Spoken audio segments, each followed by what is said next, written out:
The Prowler, 1981. Also known as Rosemary's Killer, Who Killed Rosemary, The Murder of Rosemary, Pitchfork Massacre, Most Likely to Die, and Forehead of Death for some reason. Summary. An unknown killer clad in World War II U.S. Army fatigues stalks a small New Jersey town bent on reliving a 35-year-old double murder by focusing on a group of college kids holding an annual spring dance. Directed by Joseph Zito, who did Friday the 13th, The Final Chapter. How about that, huh? And then movies like Red Scorpion with Dolph Lundgren and Missing in Action with Chuck Norris. So he's done some shit. Yeah. Written by 6 people, 5 of which are mainly cartoon writers with extensive IMDb pages.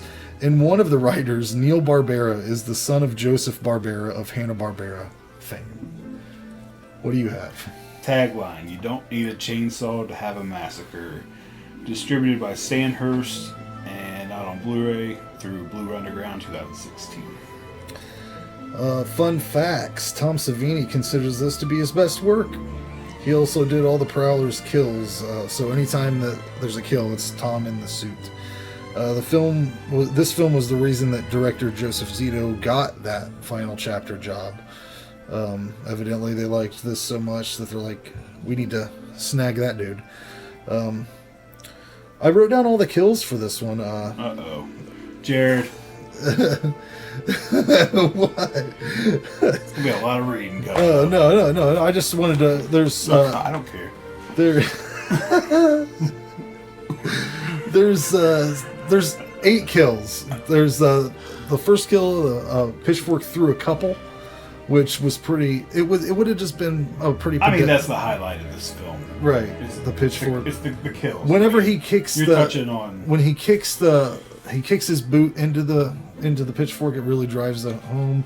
The knife through the top of the head kill is fucking fantastic. His eyes turn white. That's great. Yeah, I don't know what I was watching, the making of or whatever. They talk about it's that the eyes sucking back and it's the suction from the knife makes his eyes. Oh yeah, that's crazy. It was pretty disturbing, especially for 1981. Can you believe that? He's the man. There's a pitchfork through a girl's stomach in the shower. Slits a girl's throat in the pool with a knife. Stabs another woman in the throat with a knife. The least impressive one was this big idiot gets shot with a shotgun, and it was just standard. But the sheriff dies. Spoiler alert: he's the Prowler, and he dies by a shotgun blast, and his head just pops.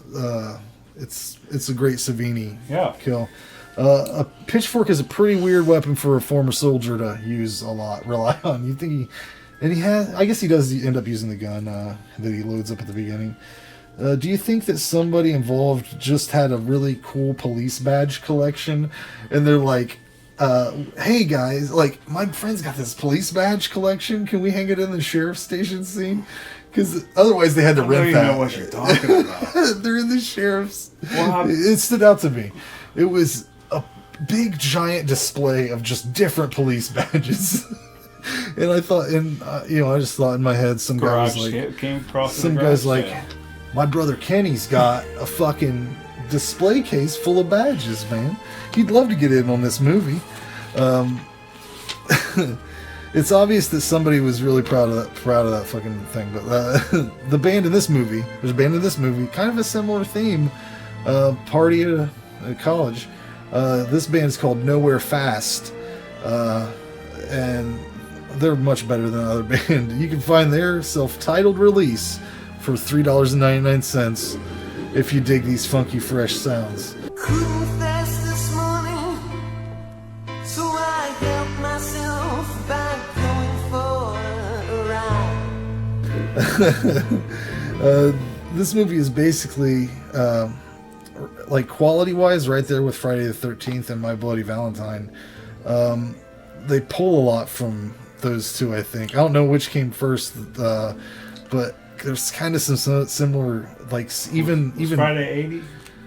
Yeah, I think so. But when was My Bloody Valentine? 81. Same year as this. Because there's some really similar things from that one, I thought. But yeah, you got all the the tropes you'll find in this genre movies of that era, like doors never want to open. Like this one woman has so many troubles with doors. They're just always locked or something. And the one's like a front door. It's a screen door. Pull that son of a bitch off. Anyways, that's what makes them good. I think that they were. Are you yelling at the screen? I think that it's a screen door. Just open it. Come on, bitch, open that door. No, there was also a time when they're in the pool scene. I thought that the score kind of mimicked Jaws music a little bit, which was weird. This is an excellent movie. If you like those movies we talked about, check it out. It's an 8 out of 10 for me. So, if you were going to say you didn't like this movie, I was kicking you out. Get out of here. The other ones, you're way low on Sorority Row, but and this is a standalone slasher. Yeah, like it's a really good slasher that never had sequels. It's Tom Savini at its best. You've touched on all the kills, great kills, and that's what drives this entire movie. It's not a character-driven movie. Practical effects and gore spot on. Again, I like the setting. It's a college, it's a dance. I like it. And another good pool scene. I don't know why I'm just picking up on these pool scenes. It was weird that these two movies we watched at the same time, because I was like, there's a lot of similar shit. I've been seeing a lot of pool scenes. I really like. It's starting to become a favorite. Summertime, get the pool movies going. It's like a genre of scenes. Killer has a good look.